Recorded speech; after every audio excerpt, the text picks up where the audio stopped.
शांति। आज 17 दिसंबर 2020 के सतगुरु के मधुर महावचन है। और आज की मुरली में सतगुरु बाबा कहे कि सतगुरु आए हैं तुम्हारी ऊंचे ते ऊंची तकदीर बनाने। तो तुम्हारी चलन कितनी रॉयल होनी चाहिए। बाबा कहे ध्यान रखना है कि तुम्हें ऐसा कोई कर्म नहीं करना है जिससे सतगुरु की निंदा हो। आज की मुरली का गीत ही बहुत सुंदर है कि हमें इन राहों पर चलना है जहां गिरना और संभलना है। तो इसीलिए हमारे कर्म पर हमें अटेंशन देना है। सुनते हैं बाबा के मधुर महावाक्य। ओम शांति। मीठे बच्चे, सतगुरु आया है तुम्हारी ऊंची तकदीर बनाने। तो तुम्हारी चलन बहुत बहुत रॉयल होनी चाहिए। आज की मुरली का प्रश्न है, ड्रामा का कौन सा प्लान बना हुआ है, इसलिए किसी को दोष नहीं दे सकते। उत्तर है, ड्रामा में इस पुरानी दुनिया के विनाश का प्लान बना हुआ है। इसमें कोई का दोष नहीं है। इस समय इसके विनाश के लिए प्रकृति को जोर से गुस्सा आया है। चारों ओर अर्थक्वेक होगी, मकान गिरेंगे, फ्लड आएगी, अकाल पड़ेगा। इसलिए बाप कहते हैं, बच्चे अब इस पुरानी दुनिया से तुम अपना बुद्धि योग निकाल दो। सतगुरु की श्रीमत पर चलो। जीते जी देह का भान छोड़ अपने को आत्मा समझ बाप को याद करने का पुरुषार्थ करते रहो। आज की मुरली का गीत है, हमें उन राहों पर चलना है जहां गिरना और संभलना है। ओम शांति। किन राहों पर चलना है, पूछते बाबा। किन राहों पर चलना है? गुरु की राह पर चलना है। ये कौन सा गुरु है? उठते बैठते मनुष्य के मुख से निकल जाता है, वाह गुरु। गुरु तो अनेक है, वाह गुरु किसको कहेंगे, किसकी महिमा गाएंगे। सतगुरु एक ही बाप है। भक्ति मार्ग के ढेर गुरु है। कोई किसकी महिमा करते, कोई किसकी महिमा करते हैं। बच्चों की बुद्धि में है सच्चा सतगुरु वो एक है, जिसकी ही वाह वाह मानी जाती है। सच्चा सतगुरु है तो जरूर झूठे भी होंगे। सच होता है संगम पर। भक्ति मार्ग में भी सच की महिमा गाते हैं। ऊंचते ऊंच बाप ही सच्चा है, जो ही लिबरेटर गाइड भी बनता है। आजकल के गुरु, बाबा कहे आजकल के गुरु लोग तो गंगा स्नान पर व तीर्थों पर ले जाने के गाइड बनते हैं। यह सतगुरु तो ऐसा नहीं, इस दुनिया के तीर्थों पर नहीं ले जाते, गंगा स्नान करने के लिए नहीं ले जाते। तो बाबा कहे यह सतगुरु तो ऐसा नहीं है, जिसको सभी याद करते हैं, हे पतित पावन आओ। पतित पावन सतगुरु को ही कहा जाता है, वही पावन बना सकते हैं। वो गुरु पावन बना न सके, वो गुरु लोग पावन बना न सके। वह कोई ऐसे नहीं कहते कि माँ में कम याद करो, बल गीता भी पढ़ते हैं, परंतु अर्थ का पता बिल्कुल नहीं। अगर समझते सदगुरु एक है तो अपने को गुरु नहीं कहलाते। कितनी ठोस बात बाबा ने कही। अगर सतगुरु एक है ये समझते तो अपने आप को गुरु नहीं कहलाते। ड्रामा अनुसार भक्ति मार्ग की डिपार्टमेंट ही अलग है, जिसमें अनेक गुरु अनेक भक्त है। यह तो एक ही है। फिर यह देवी देवताएं पहले नंबर में आते हैं। अभी लास्ट में है, बाप आकर इन्हों को सतयुग की बादशाही देते हैं तो और सबको ऑटोमेटिकली वापस जाना है। इसलिए सर्व का सदगति दाता एक कहा जाता है। तुम समझते हो कल्प कल्प संगम पर ही देवी देवता धर्म की स्थापना होती है। तुम पुरुषोत्तम बनते हो, बाकी और कोई काम नहीं करते। गाया भी जाता है, गति सदगति दाता एक है। ये बाप की ही महिमा है। गति सदगति संगम पर ही मिलती है। सतयुग में तो है एक धर्म, यह भी समझ की बात है ना। परंतु यह बुद्धि देवे कौन कि गति सदगति दाता एक है।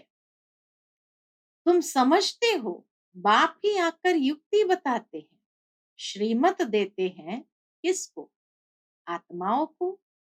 वह बाप भी है, सतगुरु भी है, टीचर भी है। ज्ञान सिखलाते हैं ना, बाकी सब गुरु भक्ति ही सिखलाते हैं। बाप के ज्ञान से ही तुम्हारी सदगति होती है। फिर इस पुरानी दुनिया से चले जाते हैं। तुम्हारा यह बेहद का सन्यास भी है। बाप ने समझाया है, अभी 84 जन्म का चक्र तुम्हारा पूरा हुआ है। अब यह दुनिया खत्म होनी है।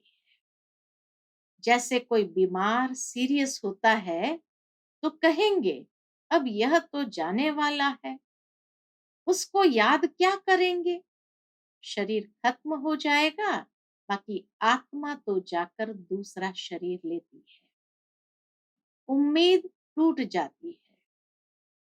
बंगाल में तो जब देखते हैं उम्मीद नहीं है तो गंगा पर जाकर डुबोते हैं कि प्राण निकल जाए। मूर्तियों के भी पूजा कर फिर जाकर कहते हैं डूब जा डूब जा। अब तुम जानते हो ये सारी पुरानी दुनिया डूब जानी है।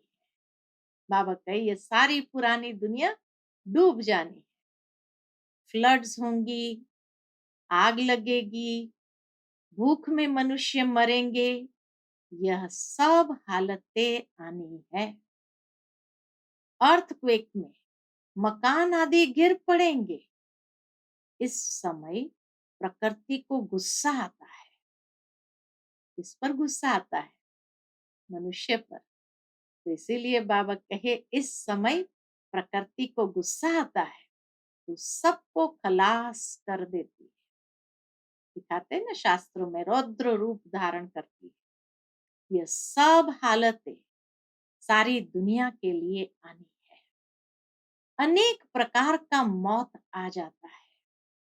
बॉम्ब्स में भी जहर भरा हुआ है। थोड़ी बांस आने से बेहोश हो जाते हैं। बाबा कहे यह तुम बच्चे जानते हो कि क्या क्या होने का है। यह सब कौन कराते हैं? बाप तो नहीं कराते हैं। यह ड्रामा में नून है। मनुष्य के कर्म इतने भ्रष्ट हो गए तो उनको उस कर्म का फल, जितना उन्होंने प्रकृति को दुख दिया है, प्रकृति का शोषण किया है, तो प्रकृति को भी गुस्सा आता है और इसीलिए वो रौद्र रूप धारण करती है। इसीलिए उसको कुदरत कहते हैं। लेकिन ये भगवान की कोई लीला नहीं है या भगवान कराते हैं ऐसे नहीं कहेंगे। तो बाबा कहे बाप तो नहीं कराते हैं, ये ड्रामा में नूंद है, कोई पर दोष नहीं देंगे। ड्रामा का प्लान बना हुआ है। फिर भी बाबा कितना रहम दिल। मनुष्य के कर्म ऐसे हो गए जिस कारण प्रकृति भी गुस्से में आ गई। फिर भी बाबा कहे ड्रामा का दोष है। ये ग्लानि महसूस नहीं कराते हैं मनुष्य को कह करके कि तुम्हारे कर्म के कारण ये सब हो रहा है। यही तो बाबा रहम दिल है। तो बाबा कहे ड्रामा का प्लान बना हुआ है। पुरानी दुनिया सो फिर नई जरूर होगी। नेचुरल कैलेमिटीज आए, विनाश होने का ही है।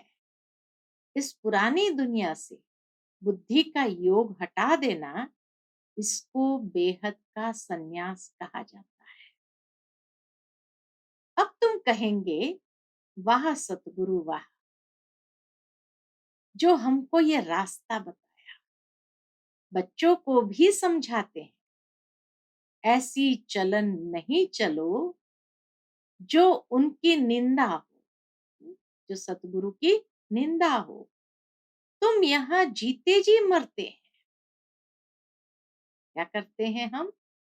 बाबा कहे तुम यहाँ जीते जी मरते हो, देह को छोड़ अपने को आत्मा समझते हो। देह से न्यारी आत्मा बन बाप को याद करना है। यह तो बहुत अच्छा कहते हैं। वाह सतगुरु वाह। पारलौकिक सतगुरु की ही वाह वाह होती है। लौकिक गुरु तो ढेर है, सतगुरु तो एक ही है, सच्चा सच्चा, जिसका फिर भक्ति मार्ग में भी नाम चला आता है। सारी सृष्टि का बाप तो एक ही है। नई सृष्टि की स्थापना कैसे होती है, यह भी किसको पता नहीं है। शास्त्रों में तो दिखाते हैं प्रलय हो गई, फिर पीपल के पत्ते पर श्री कृष्ण आया। अभी तुम समझते हो पीपल के पत्ते पर कैसे आएगा। कृष्ण की महिमा करने से कुछ फायदा नहीं होता। तुम्हें अब चढ़ती कला में ले जाने के लिए सतगुरु मिला है। कहते हैं ना, चढ़ती कला तेरे भाने सर्व का भला। तो रूहानी बाप आत्माओं को बैठ समझाते हैं।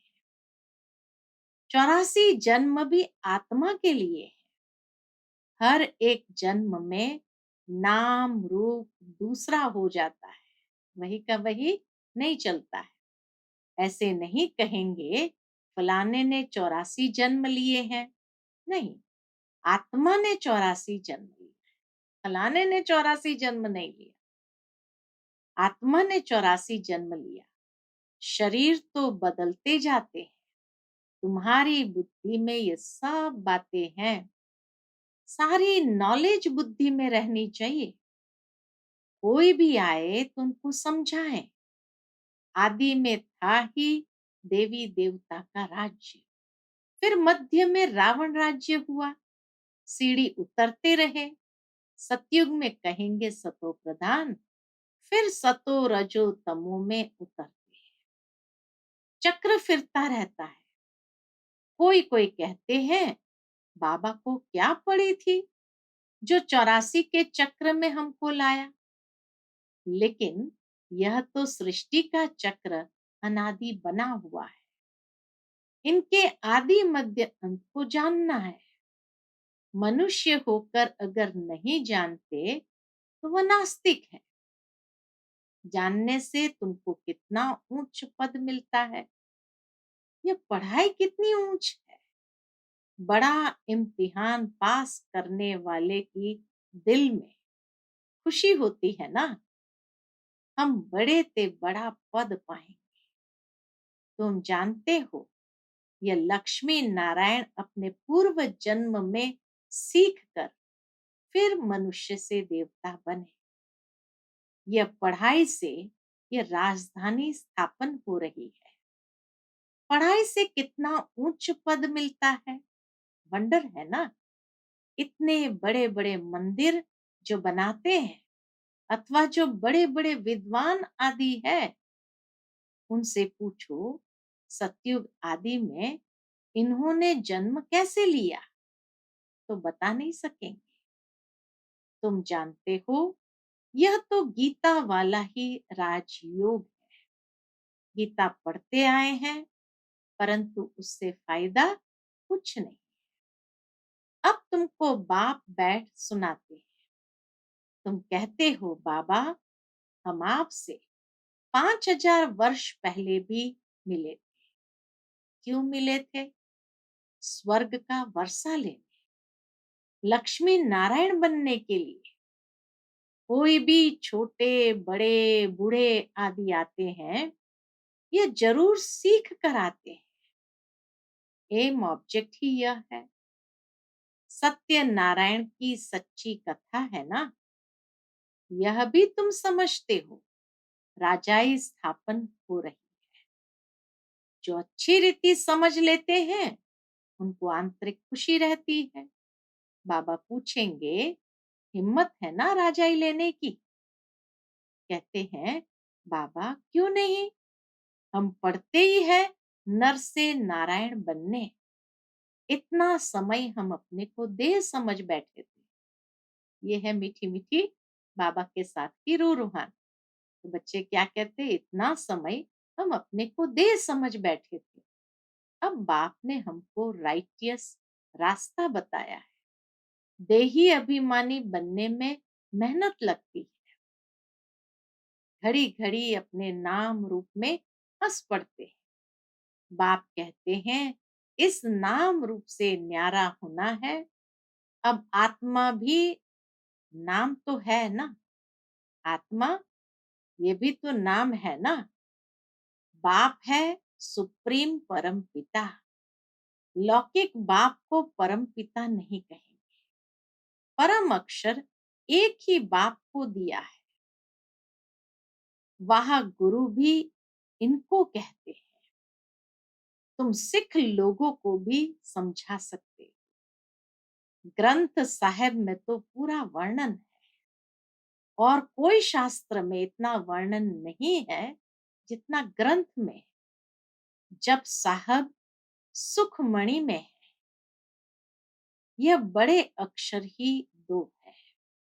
बाबा कहते हैं, साहब को याद करो तो तुमको 21 जन्म लिए सुख मिलेगा।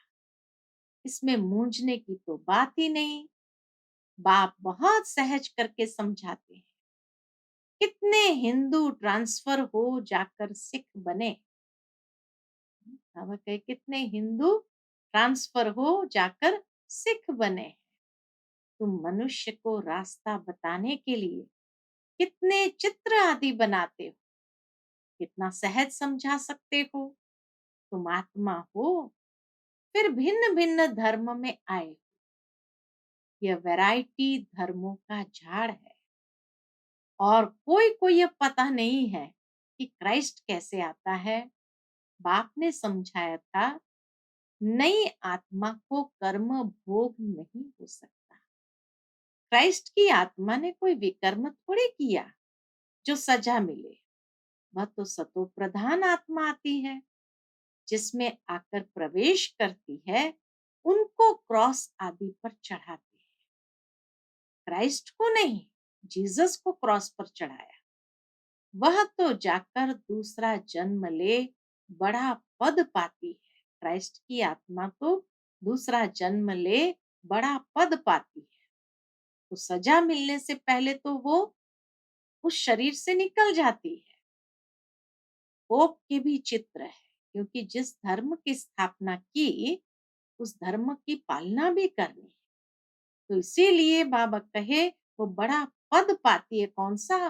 पोप का। और पोप बन करके वो उस धर्म की पालना करते हैं। तो पोप के भी चित्र है। इस समय ये सारी दुनिया बिल्कुल ही वर्थ नॉट अ पेनी है। तुम भी थे, अब तुम वर्थ पाउंड बन रहे हो। ऐसे नहीं कि उन्हों के वारिस पिछाड़ी में आएंगे, कुछ भी नहीं। तुम अपने हाथ भरपूर कर जाते हो, बाकी सब हाथ खाली जाएंगे। तुम भरपूर होने के लिए ही पढ़ते हो, यह भी जानते हो जो कल्प पहले आए हैं वही आएंगे। थोड़ा भी सुनेंगे तो आ जाएंगे, सब इकट्ठे तो देख भी नहीं सकेंगे। तुम ढेर प्रजा बनाते हो, बाबा सबको थोड़ी देख सकते हैं। थोड़ा बहुत सुनने से भी प्रजा बनते जाते हैं, तुम गिनती भी नहीं कर सकेंगे। तुम बच्चे सर्विस पर हो, बाबा भी सर्विस पर है। बाबा सर्विस बिगर रह नहीं सकते। रोज सुबह को सर्विस करने आते हैं, शिव बाबा रोज सुबह को सर्विस करने आते हैं। सत्संग आदि भी सुबह को करते हैं। इस समय सबको फुर्सत रहती है, सुबह के समय सबको फुर्सत रहती है, इसलिए बाबा कहे उस समय सबको फुर्सत होती है। बाबा तो कहते हैं तुम बच्चों को घर से बहुत सवेरे भी नहीं आना है और रात को भी नहीं आना चाहिए, क्योंकि दिन प्रतिदिन दुनिया बहुत खराब होती जाती है। ये बाबा की श्रीमत है कि रात को देर से भी न आना है और न सुबह बहुत जल्दी आना है ना, क्योंकि दिन प्रतिदिन दुनिया बहुत खराब होती जाती है। इसलिए गली गली में सेंटर ऐसा नजदीक होना चाहिए, जो घर से निकले सेंटर पर आए, सहज हो जाए, तुम्हारी वृद्धि हो जाए, तब राजधानी स्थापन होगी। देखो बाबा ने कितना सुंदर इसीलिए प्लान बनाया। बाबा कहे गली गली में सेंटर होंगे, बस निकले और सेंटर पर पहुंच गए, ताकि ज्यादा लंबा लंबा ना हो, ताकि लोगों को तकलीफ हो। बाबा को अपने बच्चों का ख्याल है। बाप समझाते तो बहुत सहज है, यह राजयोग द्वारा स्थापना कर रहे हैं, बाकी ये सारी दुनिया होगी ही नहीं। प्रजा तो कितनी ढेर बनती है, माला भी बननी है। मुख्य तो जो बहुतों की सर्विस कर आप समान बनाते हैं, वही माला के दाने बनते हैं। लोग माला फेरते हैं, परंतु अर्थ थोड़ी समझते हैं। बहुत गुरु लोग माला फेरने के लिए देते हैं कि बुद्धि इसमें लगी रहे। काम महाशत्रु है, दिन प्रतिदिन बहुत कड़ा होता जाएगा। ये काम विकार बड़ा कड़ा स्वरूप धारण करता जाएगा, तमो प्रधान बनते जाते हैं। ये दुनिया बहुत गंदी है। बाबा को बहुत कहते हैं हम तो बहुत तंग हो गए। बाबा तो हर एक आत्मा की आवाज सुनते हैं। तो दुनिया में कई बच्चे बाबा को पुकारते हैं, बाबा हम तो बहुत तंग हो गए, जल्दी सतयुग में ले चलो। बाप कहते हैं, बाबा क्या कहते हैं, धीरज धरो, स्थापना होनी ही है, ये खातरी है। ये गारंटी बाबा देते हैं, खातरी देते हैं। यह खातरी ही तुमको ले जाएगी। ऐसी खातरी दुनिया में कोई नहीं दे सकता है। बच्चों को यह भी बताया है तुम आत्माएं परमधाम से आई हो, फिर जाना है। कहाँ? बाबा कहे फिर वहां जाना है, फिर आएंगे पाठ बजाने, तो परमधाम को याद करना पड़े। बाप भी कहते हैं माम एकम याद करो तो विकर्म विनाश होंगे। यही पैगाम सभी को देना है, और कोई पैगंबर मैसेंजर आदि है नहीं। वे तो मुक्ति धाम से नीचे ले जाते हैं। पैगंबर मैसेंजर क्या करते हैं?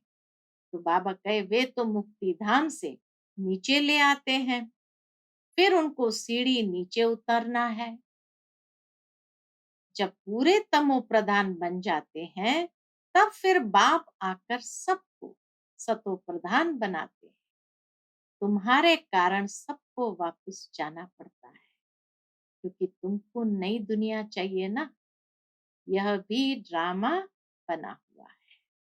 बच्चों को बहुत नशा रहना चाहिए कि हमारे लिए बाबा नई दुनिया स्थापन कर रहे हैं। कितना नशा रहना चाहिए। अच्छा, मीठे मीठे सिकिलते बच्चों प्रति माता पिता बाप दादा का याद प्यार और गुड मॉर्निंग। रूहानी बाप की रूहानी बच्चों को नमस्ते। हम सब रूहानी बच्चों की रूहानी बाप दादा को याद प्यार गुड मॉर्निंग और नमस्ते नमस्ते। शुक्रिया बाबा, शुक्रिया।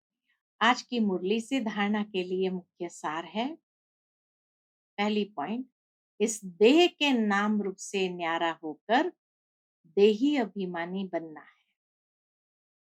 ऐसी चलन नहीं चलनी है जो सतगुरु की निंदा।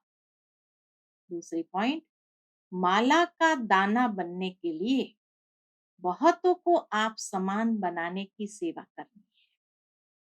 आंतरिक खुशी में रहना है कि हम राजाई लेने के लिए पढ़ रहे हैं। यह पढ़ाई है ही नर से नारायण बनने की। आज का बाबा का मधुर वरदान है, कल्याणकारी वृत्ति द्वारा सेवा करने वाले सर्व आत्माओं की दुआओं के अधिकारी भव। कल्याणकारी वृत्ति द्वारा सेवा करने वाले सर्व आत्माओं की दुआओं के अधिकारी भव। कल्याणकारी वृत्ति द्वारा सेवा करना, यही सर्व आत्माओं की दुआएं प्राप्त करने का साधन है। जब लक्ष्य रहता है कि हम विश्व कल्याणकारी हैं, तो अकल्याण का कर्तव्य हो नहीं सकता। जैसा कार्य होता है वैसी अपनी धारणाएं होती है। अगर कार्य याद रहे तो सदा रहमदिल, सदा महादानी रहेंगे। हर कदम में कल्याणकारी वृत्ति से चलेंगे। मैंपन नहीं आएगा, निमित्तपन याद रहेगा। ऐसे सेवाधारी को सेवा के रिटर्न में सर्व आत्माओं की दुआओं का अधिकार प्राप्त हो जाता है। आज का स्लोगन है, साधनों की आकर्षण साधना को खंडित कर देती है। साधनों की आकर्षण साधना को खंडित कर देती है। अच्छा, Om Shanti. To watch Peace of Mind channel videos on YouTube, subscribe us on youtube.com/tvpeaceofmind. Just a click for a peaceful life.